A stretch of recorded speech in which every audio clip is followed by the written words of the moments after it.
saya tahun 94 diminta mengabdi di sana dalam rangka untuk membentengi di mana Pondok Pesantren Darul Arkom itu sudah kemasukan paham-paham NII yang dibawa oleh Saifuddin Ibrahim itu. Nah, Bapak tahu informasi itu dari mana, Pak? Sudah dari jaringan Sobron lah, bahwasanya Saifuddin Ibrahim di Pondok Darul Arkom ini mengembangkan paham NII KW 9 itu.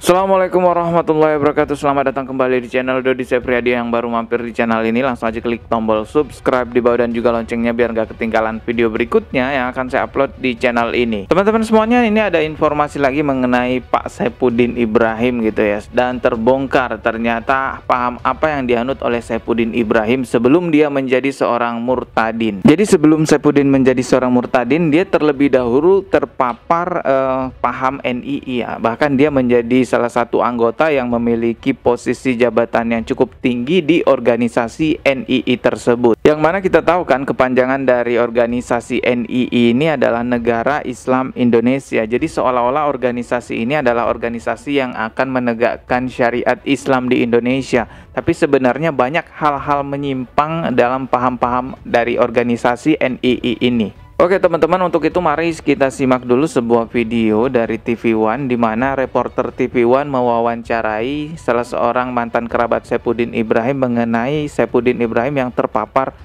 paham NII gitu guys ya. Coba perhatikan di layar. Ini langsung aja saya putarkan videonya ya. Saya tahun 94 diminta mengabdi di sana dalam rangka untuk membentengi di mana Pondok Pesantren Darul Arkom itu sudah kemasukan paham-paham NII yang dibawa oleh Saifuddin Ibrahim itu. Nah, Bapak tahu informasi itu dari mana, Pak? Sudah dari jaringan Sobron lah, bahwasanya Saifuddin Ibrahim di Pondok Darul Arkom ini mengembangkan paham NII KW 9 itu. Yang meminta Bapak untuk mengabdi di Darul Arkom itu siapa, Pak? Ya. Wilayah DKI Jakarta, pimpinan wilayah Muhammadiyah DKI Jakarta. Karena kebetulan istri saya itu kader utusan Aisyah DKI Jakarta.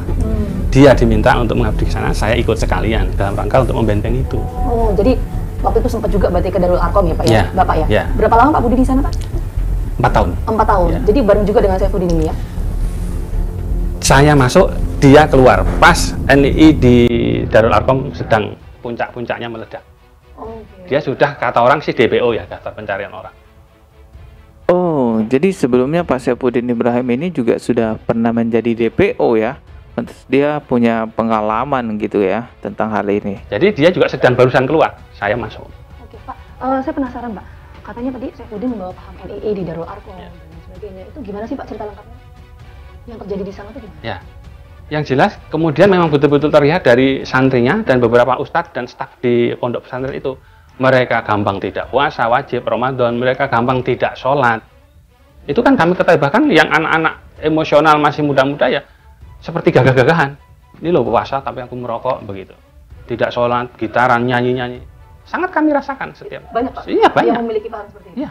Yang kena, kalau saya hitung ya mungkin bisa 50-50. Baik staf guru juga 50-50, anak juga 50-50. Pak, saya ingin tahu deh, interaksi yang terjalin selama ini antara Pak Budi dengan Saifuddin ini. Oke, itu tadi videonya guys ya. Jelas ya bahwa Pak Saifuddin Ibrahim ini sebelumnya pernah menjadi seorang anggota NII. Dan Pak Saifuddin Ibrahim ini membawa paham NII ke sebuah pondok pesantren di mana dia mempengaruhi banyak orang di pondok pesantren tersebut, mulai dari santrinya, bahkan juga ada staf guru yang kita dengarkan tadi ucapan dari mantan kerabat Pak Saifuddin Ibrahim itu ya. Nah, ini juga ada sebuah berita yang saya kutip dari media Detik Jateng dengan judul berita, sebelum jadi pendeta, Saifuddin pernah jadi ketua Mahkamah Agung di NII. Jadi dia pernah menjadi ketua Mahkamah Agung di NII, teman-teman. Saya langsung aja ke bagian inti beritanya ya. Berdasarkan informasi yang diperoleh, Saifuddin Ibrahim pun mendapatkan jabatan yang cukup tinggi waktu itu, yakni sebagai Ketua Mahkamah Agung di NII KW 9. KW ini kepanjangannya adalah Koordinator Wilayah ya. Jadi NII Koordinator Wilayah 9.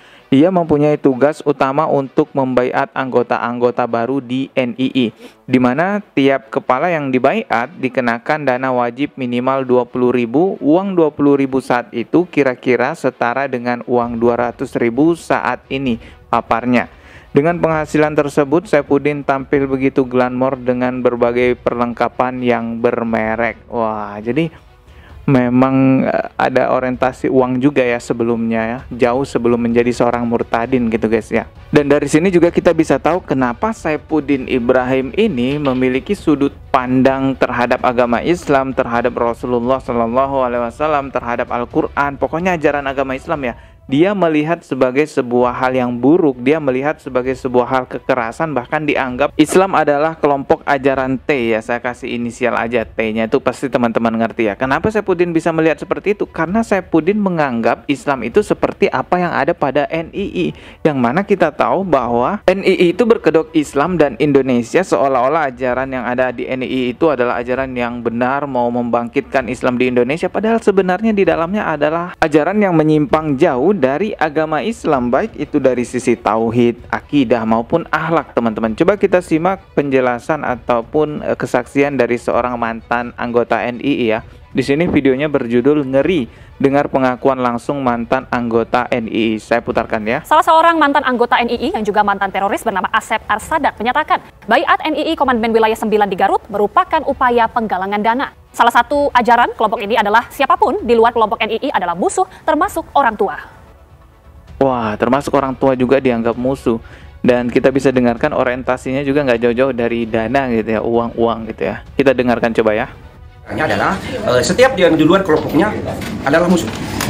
Maka terjadilah pembangkangan terhadap orang tua. Sebetulnya tidak langsung mengajarkan pembangkangan, tetapi karena di luar kelompoknya adalah musuh, maka apapun boleh dilakukan, mencuri, menipu. Termasuk orang tuanya. Ya, ketika dia mencuri atau melakukan sesuatu mencari uang dari orang tua, maka terjadi pembangkangan. Jadi pembangkangan itu sebenarnya sebuah ajaran yang sesat. Padahal dalam Islam siapapun, walaupun orang tua kafir, tetap harus dihukum mati. Kan begitu. Bagaimana contoh kita adalah para rasul. Tidak pernah ada rasul yang membangkang. Ya. Jadi ini adalah penyimpangan dari ajaran yang jadi pembangkangan terhadap orang tua. Apakah NII selalu menganggap togut pemerintah? Kalau NII-nya semua mengatakan itu togut, karena namanya juga musuh. Ya, namanya juga musuh. Nekat jihad seperti itu. Jihad dalam pengertian apa? Karena saya lihat kalau dari 9 jihad itu mencari uang. Oh, jadi ini sebenarnya motifnya adalah motif uang. Didoktrin otaknya supaya terjadi radikalisme akidah. Nah, ketika otaknya sudah radikal, maka mudah dikendalikan.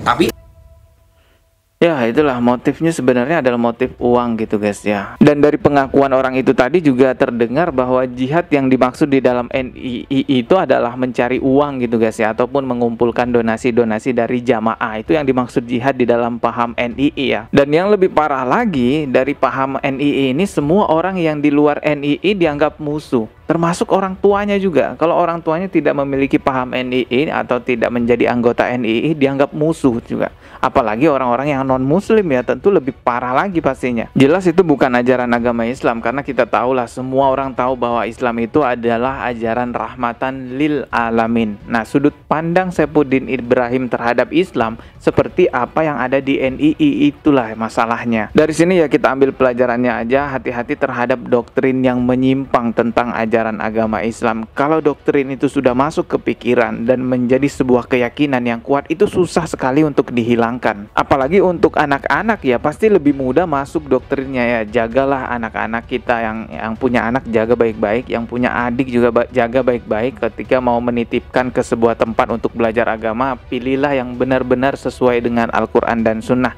Karena itu janji Rasulullah, orang yang berpegang teguh kepada Al-Quran dan Sunnah akan selamat dunia dan akhirat dan tidak akan tersesat. Oke, saya rasa itu yang bisa saya sampaikan kali ini. Sekali lagi saya tegaskan, semoga hal ini bisa menjadi pengingat buat kita semua untuk berhati-hati terhadap ajaran-ajaran yang menyimpang teman-teman. Mohon maaf jika ada kata yang salah, subscribe dan juga tekan loncengnya biar nggak ketinggalan video berikutnya. Sekian dari saya, wassalamualaikum warahmatullahi wabarakatuh.